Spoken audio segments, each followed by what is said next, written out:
everybody. It is so great to be back. I'm very excited today, as I almost always am. But this is the first time that I actually get to do an interview with this gentleman. I'm so grateful to have him as a sponsor for the EP Mixer Orlando, and where better than I know it's not South Florida, but man, we're getting there. And he was good enough to jump on. I have with us today from Guardian Professional Security founder and I mean, just for about the three people that don't know his name, this is Anton Kalaydjian, who is good enough to join us today. Anton, I can't thank you enough. Thank you for doing this. It's my pleasure, Craig. Thanks for having me. I'm looking forward to the mixer. I'm looking forward to this meeting here, and happy to be a part of it. Great. Well, that's music to my ears. So I know you're a busy guy, so we're going to get right to it. Tell us, again, tell us about about Guardian. Tell us about you, whatever it is you want to share, and then couple with that, if you wouldn't mind, kind of what you're excited about within the next year for either yourself or the company or both. Okay, great. Yeah, so Guardian Professional Security, it's a company I founded back in 2005. We'll be 19 years old in November. I'm a native Floridian, been here my whole life. Been doing security since '96 down here. Worked for another company when I was much younger, and then in '05 decided to start Guardian. Since then, we became one of the largest security agencies, and when I say largest, I mean not by numbers, but by quality and accounts in the state of Florida, and also by numbers as well. I'm not going to get into touting the company too much, but basically what we do is we specialize in celebrity protection and executive protection. That's one division. We also have an event security division that also has an SRT team involved. And the third division, which isn't so sexy, that no one really cares about, is our commercial residential. So we'll talk about the EP and the CP stuff mostly here. If you want to dabble in the executive, we could dabble in that. So that's basically who we are. About 750 people now, 19 years of business, offices in Atlanta, Chicago, and we just opened one in the LA area, which I'm very excited about. Oh, well, that's awesome. I guess I think I knew Atlanta, obviously I knew Florida, but I don't know that I didn't realize Chicago. So that's fantastic. In LA now, like, I mean, not that I guess that's not none of it's a surprise, but that's what prompted I mean, I guess we could probably guess, but from your mouth, what prompted Chicago and LA? Just clients took you there, or just someplace that you wanted to gain clients or market share? Clients took us there. Clients took us there. So we have the privilege and the luxury of having long-term clients, especially in the celebrity side, which is very uncommon because when you deal with divas, they get everything they want. It's very hard to have longevity. But we've been enjoying a very fruitful and long-term relationship with these guys for many years. Some of them 19 years in, some of them even longer before I started Guardian. For example, people I've worked for before are now with Guardian. And so what they've done is often tell me, hey, they're all based in LA. You know, most of these artists and celebrities, and that's the Mecca, right? That's where they're all based out of. They want residential security, RST. They want people and their families. Well, why aren't you there? Why isn't Guardian there? Well, because we're a South Florida company. You know, we're Florida, Georgia, and we have a satellite in Chicago. Finally, it came to a point to where I've heard enough of them saying, you know, they're having bad luck with guys out there. They're not getting the quality that they want. What you should build out there, if you build out there, you've got accounts waiting for you. Sign us up. So that it was like supplying the demand. The demand was always there.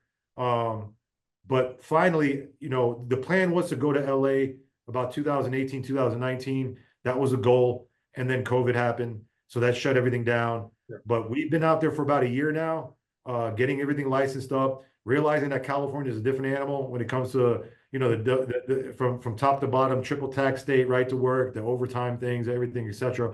But it's been a learning process. We've got our PPO, everything is all set up there now. And that's what prompted us to get out there. So getting out there was the clients demanding us to. The demand was there. Now I'm actually flying out there next week again. I'm there often, about a third of the year. Now we've got to build the supply, and that is getting quality guards that we can train the Guardian way to supplement our work so we could be bi-coastal for our clients' needs. Well, that's awesome. You love to hear that. Like, hey, we want you out here, and you have accounts waiting. Yeah, That's kind of the goal or the dream, I suppose. yeah, Uh, and plus that's the mecca, right? For the sure. celebrity side, at least. I mean, that's the Mhm. mecca for work. So we figure, the jig is up. We're coming to town now. We're going to burn the boats. So everybody that's been getting Right. by with their regular standard operating procedures are out the door, because we're going to come in there and show them the Guardian way, and hopefully set a culture that we've been able to do down here in the South. Hopefully we can bring it on the West Coast. Roger that. Well, I got no doubt that that'll happen. So what, for a company like you, what motivated you to sponsor an event like the mixer, and how does it align kind of with what your goals are for your business?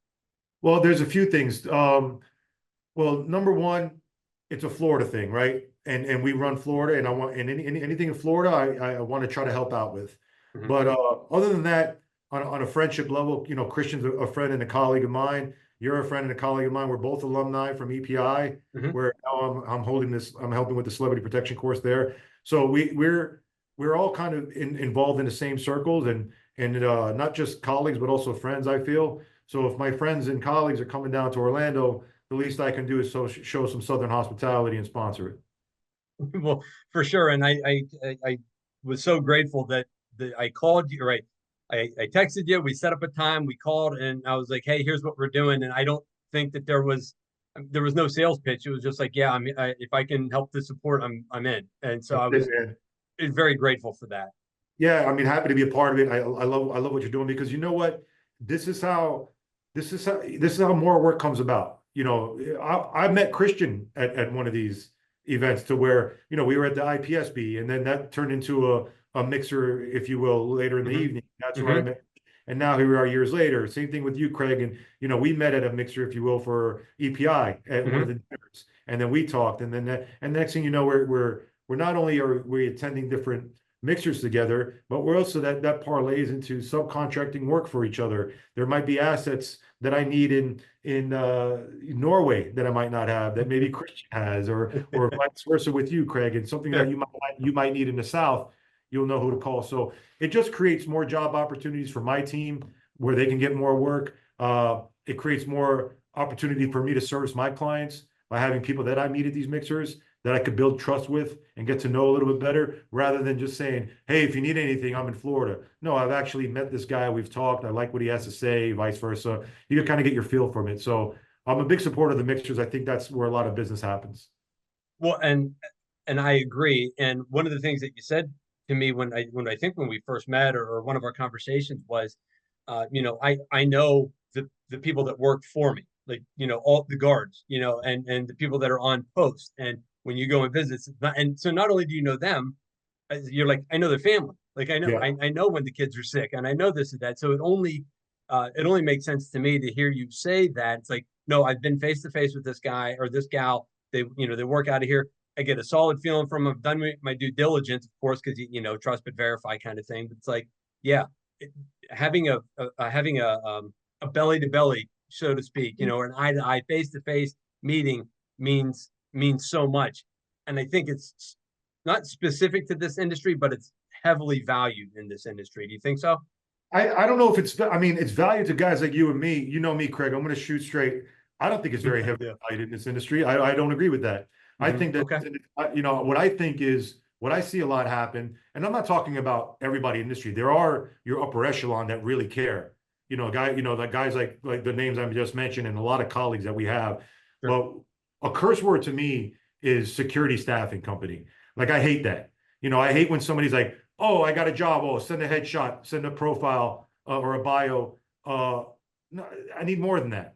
I mean, I need to know that I need to talk, because at the end of the day, these people are entrusting us with their lives, right? So I can't just say, hey, this is a job order for Las Vegas. I don't have a footprint there. Does anybody know somebody who knows somebody? I'm not going to go on Facebook and post job order pays XYZ. I hate that. I hate that. I appreciate much more getting to know the person who's in charge of protecting my client's life and their family's life, rather than any WhatsApp chat, any Facebook group, any LinkedIn post. Like, I'm a very big believer in meeting someone, kicking the tires, and them doing vice versa. Them getting to know me. Is Hmm. Anton the guy I want to do business with as well, rather than just blasting out, staffing orders, because it's not about the money to me. It never has been. And I feel like the industry, like any industry, money becomes a big deal. If you just want to fulfill the job order just for the sake of making a dollar, and then you might be putting your client at risk, that to me is a big no-no. I'd rather shake hands, look at the person eye to eye, speak a little bit, get to know them. And like I said, it's not just on the job orders, it's with my people that work here as well. It's very important to me to know them and their families and vice versa. I don't need to get in their personal lives, it's none of my business, but I do want to know who I'm dealing with, because at the end of the day, you do have to share, you have to match personalities with your clients. You can't have a guy that's one way and your client prefers a different type of guy. So you can't just say, okay, this guy's got a solid bio, but there's so many reasons why I shouldn't use him on this female principal or this male, whatever, vice Right. versa. Sure. No, So you got to know your client, and in order to know your client, you got to know your guards, and also you got to know who you're subcontracting as well, not just throw the job order out there. yeah. And that's big. And like you say, that's a hard, and so it takes time. I would say it's hard, but it takes time because, hey, we're in Chicago now, and how do I fulfill there? Well, I got a staff there. Okay. Well, so that's going to take some time. Right. And then, okay, we get the one accountant and build the next one, but now you got to have staff to fulfill, and so it's on and on. It's like, until then, here's how we're gonna do that. And I need to know them. So it's like you're interviewing all the time, and being face to face in this, something like a mixer to start a relationship, which is how we started. And you have to let it grow from there, right? And focus on. I talk about this ad nauseum, especially when I first kind of started talking about networking a lot. Is like, you got to go into it for the relationship, because if it's just to have a contact instead of a connection, it's not the same, and it's not as valuable from my perspective. And from what you're saying, that's kind of what I'm hearing as well. Like, yeah, you can put a name on a board. Here's a picture. Here's a bio. Get it filled. But the bigger picture is, this is their life, right? Do they have a high threat on them? Oftentimes, the people that you are protecting and your clients, they do, right? Yeah. Not just in South Florida, but internationally, Worldwide. and oh man, that's a responsibility. Exactly. That you have to take serious. You said it very well, Craig. I couldn't agree more, and I couldn't have said it better when you said it's not a contact, it's a connection. I agree with that. And it doesn't mean that I've got to know every guard that Craig's sending my way. I know Craig, and I know he's not going to do anything after that point to hurt me, or he's going to do nothing but make me look good. And same with you, knowing me. So if I send you a guy and I vouch for a guy, you don't need to know the guy so well. Then I could send a bio and a headshot and say, this is the guy, this is who he is. But the relationship is Craig and Anton, and that's solid, or Christian and Anton, and that's solid. And that's where it stops. After that point, after that foundation is built, you don't have to know every single person involved. Just, hey, this is my guy. He's solid for this job. Take my word for it, Craig. You got it, Anton. And then after that, the job gets completed. Everybody's happy. Client's happy. You're happy. Guards happy. Everybody made money. So none of that's possible without mixers and meeting people and rubbing elbows, or working same job sites with guys and getting to know them. Because let's face it, man, we're around the world. We're in a bus, train, plane, automobile at all times. So it's not often we all, as protectors, get to be under the same roof in one time. So we have to make the most of it when we do. And it's not just have beers and talk shop. It's really get into how can we help each other. Iron sharpens iron, and then build a relationship off of there. And that to me, I've only been doing this for 5 years on the executive protection side. But the relationships I've built in the last 5 years by going to mixers and conventions, have been priceless. And whether we make money off it or not, it's not about that. Just knowing I have a resource. Somebody might know. I've got, for example, California. There's a lot of laws out there that I didn't know, but I leaned on people that I've met at mixers and people that I've met at. And hey, what's it like? The same way they contact me. Hey, I've got how is it like in Florida? I've been here 47 years. I'll tell you exactly what you need to know. So the local intel, the how to do things, it doesn't always come to fruition as far as job orders, but just having a colleague that you can count on, that you broke bread with, goes a long way. 100%. And just to go back real briefly to what you said about, we got to make the most of it. I always say that the room that you're in will never be the same. It will never be the exact same people at the exact same time, same place, doing the same thing. It will never happen again. So go in there with the mindset of getting it. So with that, I think you've kind of covered it, but just to say specifically, what value do you hope for you in your attendance to the event and your sponsorship of the event What do you hope? What value do you hope to bring through your sponsorship to the attendees that are going to be there? Well, my sponsorship is really a show of love. Like I just want to show support. If something comes out of it, then fantastic. But really that's not what it's about. I'm not big on sponsoring things. I sponsor like my athletes that fight MMA, or I'll sponsor like my guards whose kids going to, little league camp or whatever. Sure. That I have no problem doing. Yeah. But as far as like EP mixers and I mean, I'm sorry, any kind of mixer or any kind of convention, I we're a boutique firm. We don't have billions of dollars behind us. I'm the founder, CEO, president. The buck stops here. So it's not like we're throwing money around just to be sponsors to get our name out. We're fine not doing that. We're fine just working and being who we are. So to me, the reason I sponsored was because I want to support friends of mine, colleagues of mine in my home state. That's that. But what I would like to see come from it is it would be nice if somebody saw, oh, Guardian, that looks familiar. We know them from Florida. Oh, they're part of this mixer. Oh, they're going to relate your mixer with Guardian and know that they're part of the same deal. And that brings a little bit of, a little synergy involved. So, just maybe light bulbs going off. That would be nice. And then maybe some guys that come to the mixer that live in the area. Hey, I'm looking for work here in Florida. I see that you're based out of here. You've been here for 20 years almost. And we do have teams in Tampa and Orlando area. We do have we're covering from the Keys to Jupiter, and then we cross over to Orlando and Tampa. So we do have jobs out there. So if somebody's at the mixer that might want to work and might see our name up there, maybe we get some quality guys out of there as well. Because to me, Craig, I don't. People just sending in their resumes is one thing. You can do that easily. You could do that from your laptop while eating a sandwich, watching Sports Center. But to show me that you've got the wherewithal and to actually attend something like this and invest in your future and say, I'm going to spend some money, I'm going to go do this. That shows me there's somebody that's taking their job seriously rather than just spraying out emails to everybody to see who bites. This is somebody that's taking a step forward. So if that guy is asking me for a job interview, I'm more likely to bring that guy in than I would somebody just send me something on Indeed or LinkedIn. Oh, absolutely. And there's a level of that's the, like you said, that's the next step, or however you put it. It's the initiative of like, yeah, I can send out, it can, and I can be dressed however, but man, you got to go out and present. Now you become part of your marketing piece, you yourself, right? Like you're that even though you might not be in business, like you're in business for yourself to go provide services for somebody else, like Guardian.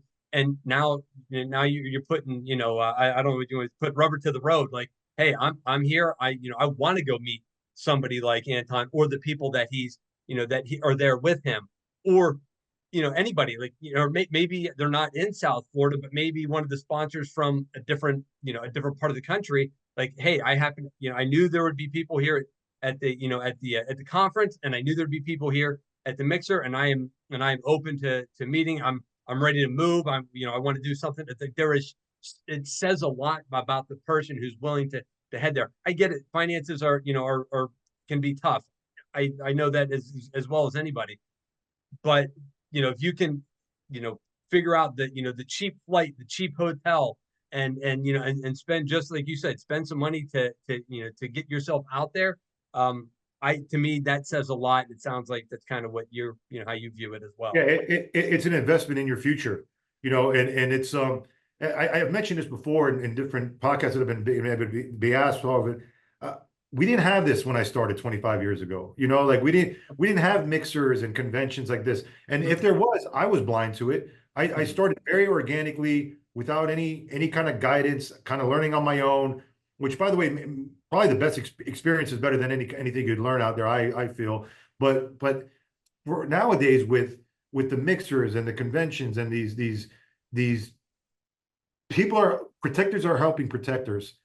And not everybody, you gotta look out. So there's some snakes in suits, let's be very honest with everybody. But for the most part, for the very high majority part, it's protectors wanting to help protectors. And if you're to have the mixers that you have now, where you can rub elbows with like-minded individuals that have the same common goals, I always say that is a blessing that I didn't have when I started in the 90s. In the late 90s when I started, we didn't have that. So to have something like this, why not take advantage of it? Yeah, it's going to take some time away from your schedule. Yeah, you're going to miss some hours of work. Yeah, you're going to, but sometimes you got to take one step back to take 10 steps forward. And that's how you got to look at it. Yeah, well, agreed. And I think Man, I couldn't agree with you more. My first couple years were a little bit tough in the industry as far as who was willing to hire somebody who wasn't a cop or who wasn't military. Um, and it's just like, part of this of the mixer was that I want to give the opportunity to anybody that really that wants it, right? You have to continue to do things, right? It can't be here and you stop there. But when I went through EPI in '99, it was you got a network, and it wasn't the people at EPI, just so I'm clear, but it was some of the people that I was in class with. They were like, "You got a network, you got a network," and I'm a kid. I'm like, "Okay, how do I do that?" And then I go, "It's easy. You just go out and talk to people." And I'm like, "That was terrible advice," because it's like, well, who do I go to talk to? Where is there a lot of work where I grew up? No, I grew up in a town 50 miles north of Pittsburgh, Pennsylvania. Like it is not a metropolis for executive protection or security of any kind. So like, what do I have to do? Which then pushed me to Vegas and on and on and on. But anyway, just to say, I agree with there's an investment in your future to go to things like this, to go to school, to do anything, to look for the new place, whether it's South Florida, LA, Chicago. It might not be where you are, so you got to go to where that is. So with that, I know we're chewing up time here, but I want to get I'd like to get, if you have one, something maybe significant or just maybe it's ongoing, but do you have a networking success story that sticks out to you that you feel like you could share? Yeah, I mean, without naming names, yeah, absolutely. A lot of these companies, owners and C-suite guys that have security agencies in itself, I've been able to create a lot of work here in Florida from meeting colleagues at things like this. And I come home looking like a hero to my guys because it's like, hey guys, not only do we have the normal jobs, but we've got this principal here, but we're representing this guy and his company. We're going to wear their lapel pin. We're going to do the right thing by them. The guards are happy because that's extra work that they're getting outside of their realm of work that I already provide them. They get a different dynamic of client. The colleague is happy because they've got a solid source in Florida that they know could rely on. And then I'm happy as the owner because we make our small net profit off it as well, and we represented ourselves as well. So I mean, I can give examples, but I don't want to name names. But I would say I can't count. A tremendous amount of work has came our way, and a lot of hours, and a lot of time, and a lot of different clients. Knowing that we're the go-to guys in Florida, it's just really help me look good in front of my guys. And when I say my guys, I mean my guys and girls, and I'm their guy as well. We're all each other's. Makes me look like the star coach, of the team. Like I picked the right plays, I called the right plays, and we got the touchdown and we won the game. So by me being able to bring these guys this kind of income, supplemental income that's outside of their realm of work that they normally make annually with me, it's just cherries and whipped creams on top, and it supplements their income, and it's just a win-win for everybody. But none of that was possible. I'm not. I don't work for EP Mixer. I don't work for you guys. I'm not making a dollar off this. I'm investing in this actually. I'm just being very honest as always to everybody out there. Like, that's how I've gotten a lot of work. Now, I do want to say there's a caveat to that. Don't come to the mixer, anybody that's coming looking and just saying, what do you got for me? That's the wrong attitude. The right attitude is, how can I be of service to you?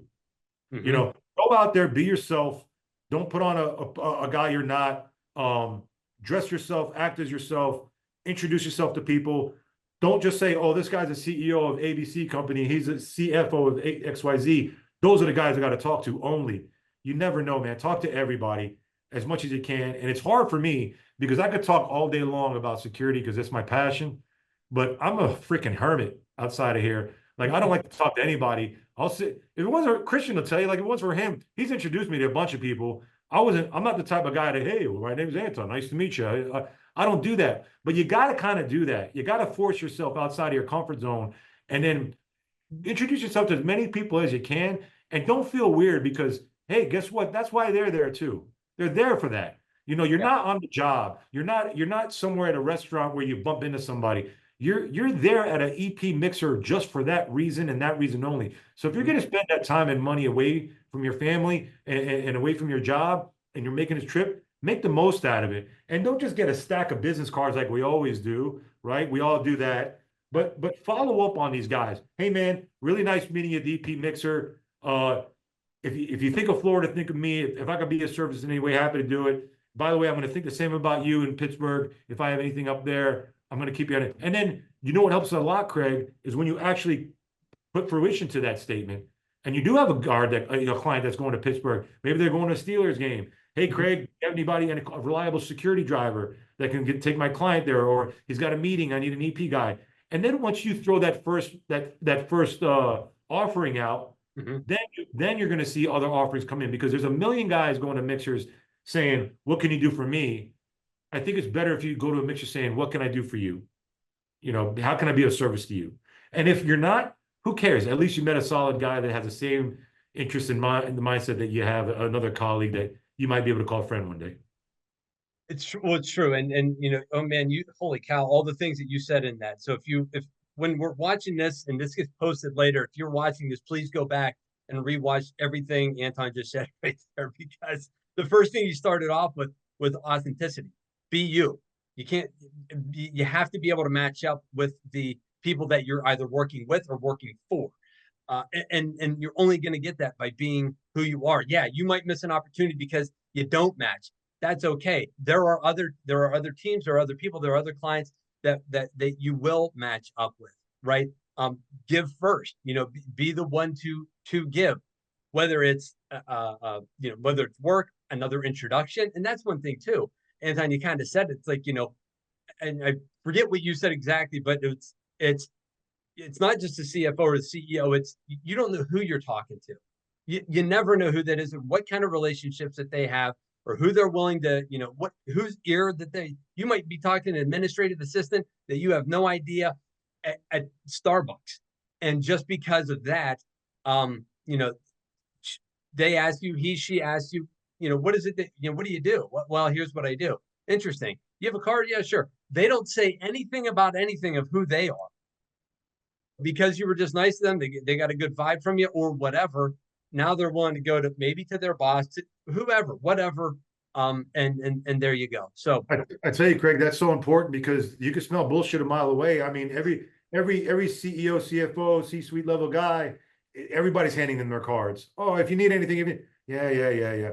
But it's how you treat everybody, because you never know who might be there. And that's happened to me. You know, I'll give you an example. Next Friday, I have a meeting here at our headquarters in South Florida, where I was just having a cigar at a cigar lounge by my house, not too far. And there was a guy sitting there talking to me. I didn't know the guy. I'm a very quiet guy, and he's just asking me what I do for a living. I say I do security. I don't get too much into it.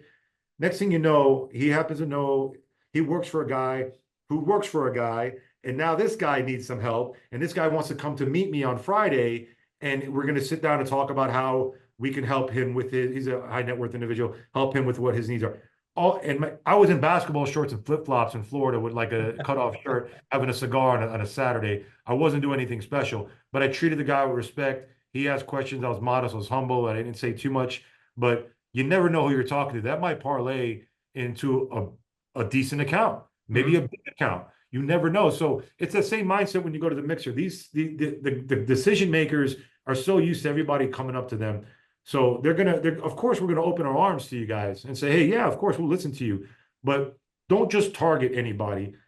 Go there and just be organic and be honest and be true, because bullshit smelled a mile away. We know we know it because we've been running companies a long time. We've been around the world. We've seen it in every different country, every different style you could serve it.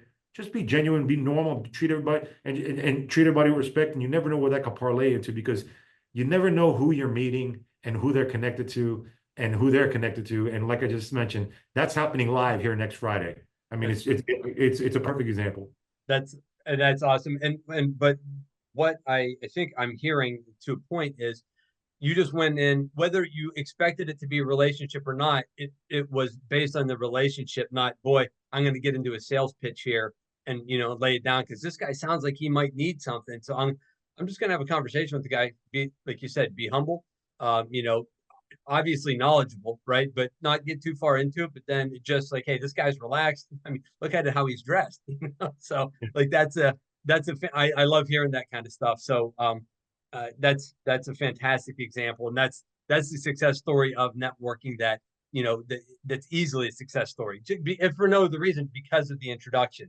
Where it goes from there, might be great. But anyway, And Craig, yeah, that's an accidental networking. right. This Yeah, is a focused networking group, yeah. which is Hmm. much more potent.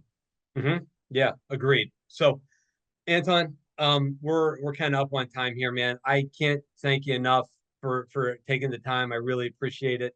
And I can assume that you're going to be at the Mixer in Orlando. I'm going to do my best. I'm going to LA. I've got to set up an RST account for what we just talked about, actually. One of Yep. my longtime celebrity clients. Finally, we're going to put the QR codes and do all this stuff on the estate. So I got to go there on Monday, and I want to make the Mixer. If I'm feeling good, I'm going to come down. If I feel good with the team I got there, if I feel like I still got to stay there a little bit longer, I will. But either way, I am going to send a representative from Guardian to be there and represent Guardian on our behalf. Look for the logo. He's going to wear the lapel pin. So look for a guy. Let me see here. He'll be wearing one of these things here. So that'll be our Guardian pin. That'll be the Gotcha. guy representing me if I can't come. But Craig, I'm going to do everything in my power to be there because, like I said, you're in the South, and I want to show our hospitality. Well, I appreciate that. Thank you so much for taking the time again, folks. Man, this was great. This was a great interview.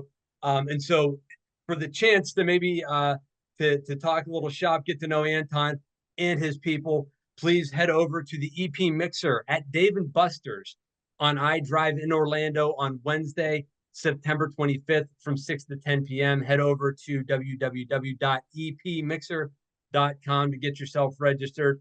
And we're all looking forward to it. Again, Anton, thank you so much. And it's my pleasure, Craig. Thanks for having me and looking forward to it as well. Hope to see you guys there. Awesome. Folks, that's all I got for you. Talk to you real soon.